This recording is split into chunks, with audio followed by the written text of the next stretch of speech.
Assalamualaikum warahmatullahi wabarakatuh. Nama saya Sufiati M, kelas C4, NIM F2020 022004.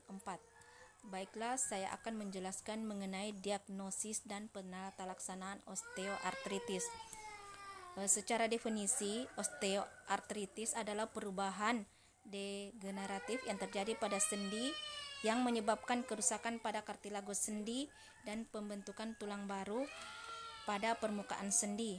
Kemudian secara etiologi, OA dianggap memegang peranan penting dalam perjalanan penyakit adalah stres harian dialami oleh sendi, terutama pada sendi yang memikul beban berat.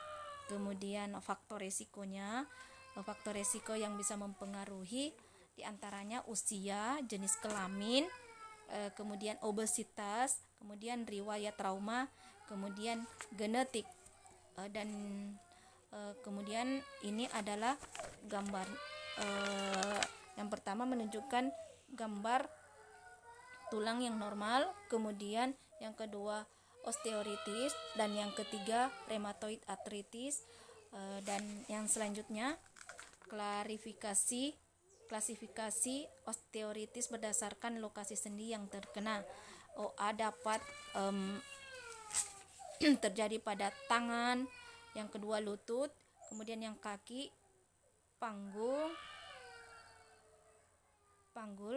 dengan atau vertebrata, dan di tempat lainnya. Kemudian apa sih langkah-langkah yang bisa dilakukan untuk penetapan diagnosis pada osteoartritis? Yang pertama adalah nyeri sendi, dan yang kedua kekakuan pada sendi, dan yang ketiga pergerakan sendi yang berkurang.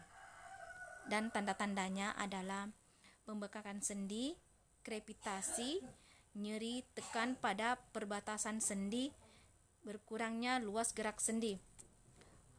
Pada seseorang yang dicurigai kena osteoartritis, direkomendasikan melakukan pemeriksaan, biasanya anamnesis, kemudian pemeriksaan fisik, kemudian pendekatan untuk menyingkirkan diagnosa penyakit lainnya, kemudian pemeriksaan penunjang, kemudian perhatian khusus terhadap gejala penyakit dan faktor yang mempengaruhi pilihan terapi OA itu sendiri.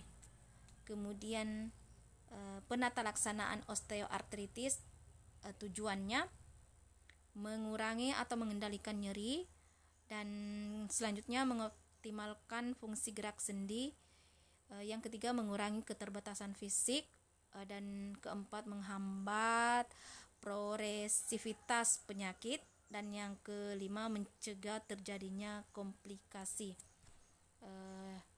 Terapi non farmakologi, terapinya edukasi pasien, kemudian program penata laksanaan mandiri bila berat badan berlebih, program latihan aerobik, terapi fisik, terapi okupasi meliputi proteksi sendi dan konservasi energi, dan menggunakan splint atau alat bantu gerak sendi untuk aktivitas fisik sehari-hari. Kemudian terapi farmakologi, pendekatannya terapi awal. Untuk osteoartritis, gejala yang ringan dapat diberikan seperti paracetamol atau acetaminophen.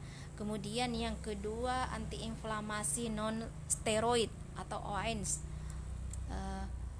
Kemudian untuk OA yang gejala ringan hingga sedang yang memiliki resiko pada pencernaan, kadang usianya di atas 60 disertai penyakit komorbid, dapat diberikan acetaminophen, antiinflamasi non steroid, kemudian obat antiinflamasi non steroid. Untuk nyeri yang berat, kemudian disertai pembengkakan sendi, aspirasi dan tindakan injeksi glukokortikoid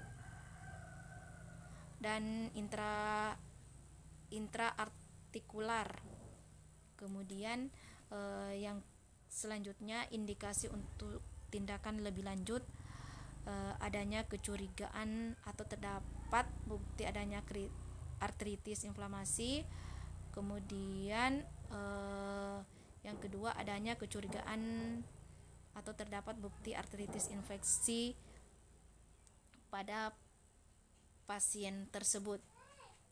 Kemudian efek samping daripada pemberian obat yang tadi, pemberian tablet paracetamol, efek sampingnya adalah hepatotoksisitas, kemudian opioid atau nausea atau muntah, nausea, vomitus, konstipasi, retensio urin, mental, dan lain-lain. Kemudian efek samping obat antiinflamasi non steroid bisa menyebabkan gastroenteropati, dispepsia, ulserasi, perdarahan, bahkan bisa menyebabkan kematian. Kemudian yang kedua bisa menyebabkan kardiovaskuler atau ginjal, dapat berupa hipertensi, gagal jantung, gagal ginjal, dan resiko yang kemungkinan bisa terjadi. Saya kira sekian. Terima kasih. Assalamualaikum warahmatullahi wabarakatuh.